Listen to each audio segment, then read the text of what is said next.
Hi, this is Chef Frank Brigsten in the Blue Runner Creole kitchen. Today we're going to make some fried foods. I'm going to show you a couple of simple techniques and a couple important points about how to fry food properly. When it's done well, it's great. When it's done poorly, it's not so good.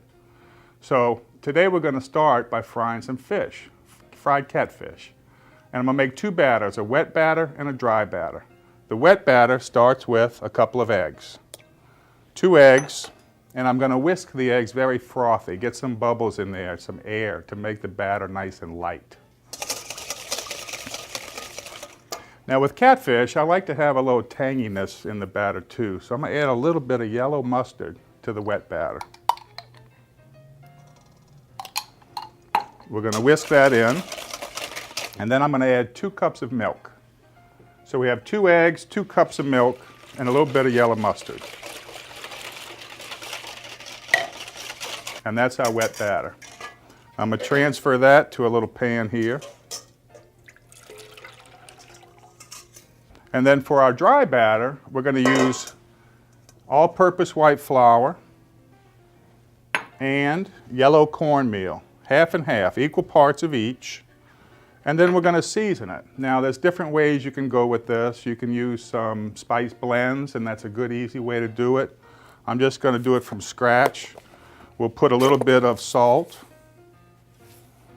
a little bit of black pepper, a little bit of cayenne pepper,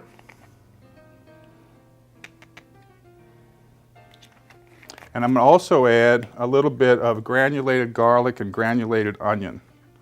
That gives a little bit of complexity.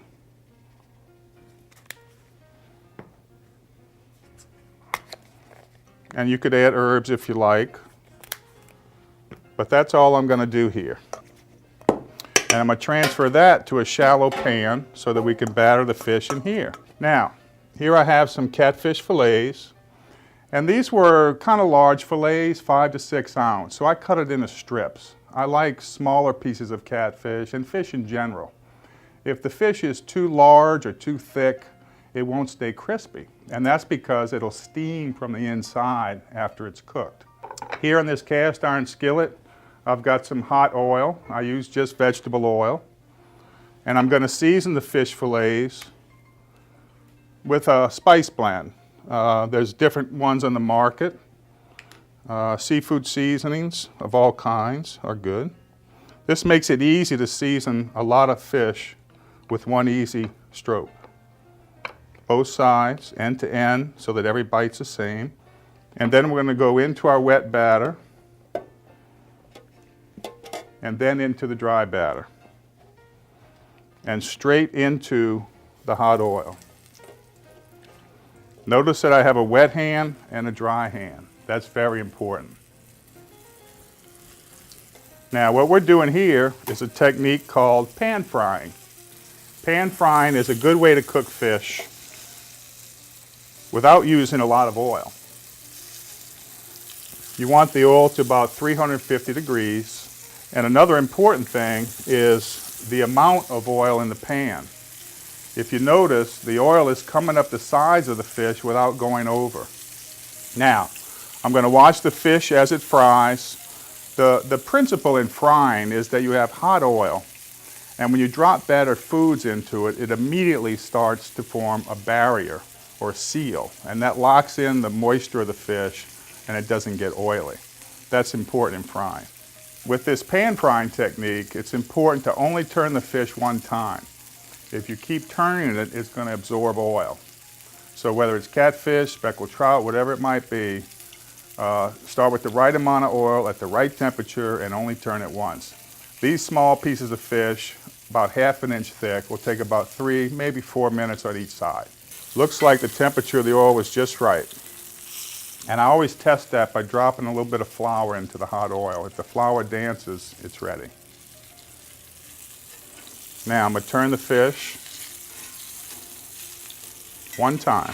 Sometimes if you use, for instance, 100% cornmeal, I think it's a little too gritty, and that's why I like to cut it with some all-purpose white flour or even corn flour to cut that grittiness. It's still crunchy, but it has a little bit a smoother texture. Now, I can see that this fish is bone dry on the top. It did not absorb oil. That means the oil temperature was correct and the level of oil in the skillet was correct. Those two little things make all the difference in pan frying. This is the same technique we use in dishes like trout meuniere. We even do soft-shell crabs with this technique. Fill the skillet up with oil about halfway up the side of your fish or your soft-shell crab, whatever it might be. The thickness of the fish or crab will determine the cooking time. With fish, it's about 3 to 4 minutes per side. Soft shell is more like 5 to 6 minutes per side. Another important part of deep frying is what do you do when the fish is ready? Most people put it on a sheet pan with some paper towels, and that's okay. But a better way is to use a wire rack, a little cake rack like this. If you put fried foods on a paper towel and let them sit for a while, they won't stay crispy. They'll get soggy because they're steaming from the inside. The wire rack will keep them crispier longer. Now, how do you know when the fish is done? Fish is done when you can put your finger through it, but don't put your finger through it. Look at this. Beautiful fried catfish. Cornmeal. And a little bit of tanginess from the mustard. These are nice thin pieces. They cook quick.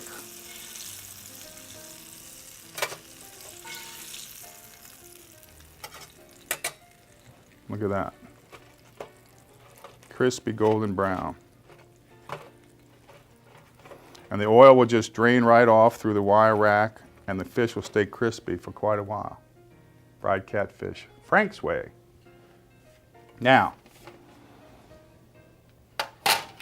also today, we're going to be frying some oysters. Another great Louisiana seafood delicacy. Fried oysters are fabulous, but they have to be done right too. Number one, we don't need a wet batter. Oysters are very wet on their own, so we're going to go directly into this dry batter, the same batter we use for the catfish. So we don't need the wet batter. I have some nice Louisiana oysters, and these are nice frying size. These are medium large, I would say. Beautiful. This we're going to deep fry. And we're going to deep fry the oysters because we want them to cook very quickly all over. We don't want to let them sit in the oil for 5 minutes. We want to do it in 2 to 3 minutes. Flash fried, sort of. So it's the same principle. We have a deeper cast iron skillet with a little more oil in it. I fill the pot up about 1/3 with oil. As the oil heats, it will expand almost halfway up the pot. And then once you add your fried seafood, it's going to expand even more. So leave yourself a safety border. Don't fill the skillet too much. So again, wet hand, dry hand. I'm going to put the oysters directly into the dry batter, a few at a time. And we're going to drop them directly into the hot oil. And these should cook in 2 to 3 minutes, very quick. Perfect temperature. Even if you're doing a lot of fried oysters, do them in small batches. It'll actually go quicker that way because the oil doesn't lose its temperature. I have a little skimmer here, or what's called a spider. And this is a good way to keep the oysters moving.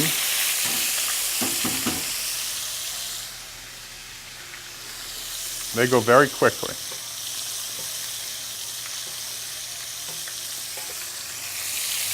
Done. It's like 2 minutes.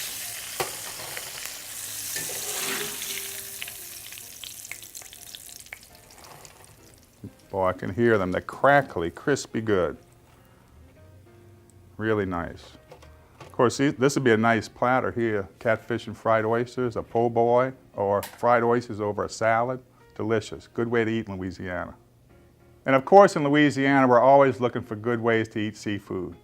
One combination that I enjoy is fried oysters or fried shrimp with white beans and rice. Some hot sauce, and you got a good Louisiana meal. Thank you for joining us in the Blue Runner Creole Kitchen.